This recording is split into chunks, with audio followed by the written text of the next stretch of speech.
Attracting bats to your landscape can actually be a fun and enjoyable hobby, but it's also beneficial because they eat so many undesirable insects in evening time. I'm here with Dr. Aaron Ashbrook, who's our extension entomologist with the LSU AgCenter, to talk a little bit more about this. Yes, and so as you can see, we have a bat house here on our left.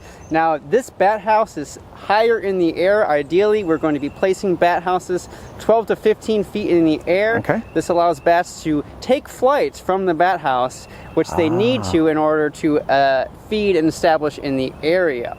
Now, there are a variety of bats. Some species utilize bat houses, whereas others will not. So it's important that if a dead tree, as long as it's not in an area where it could be a hazard, that we leave those standing because they can be bat refuge sites. Gotcha. So now this particular bat house needs to be repainted again, and I think white is the preferred color here for Louisiana because of our heat, correct? That's correct. And so we want to have our bat houses painted white to reduce the heat, but also we want to make sure that they're caulked on the inside to reduce airflow, which the bats also find unpleasant.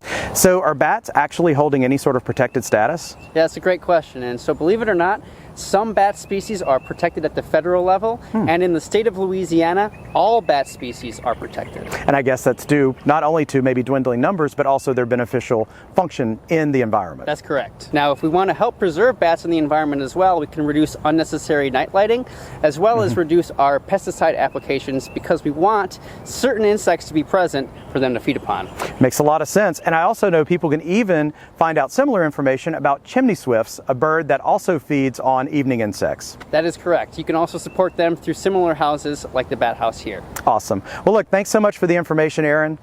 For Get It Growing, I'm Jason Stagg with the LSU AgCenter.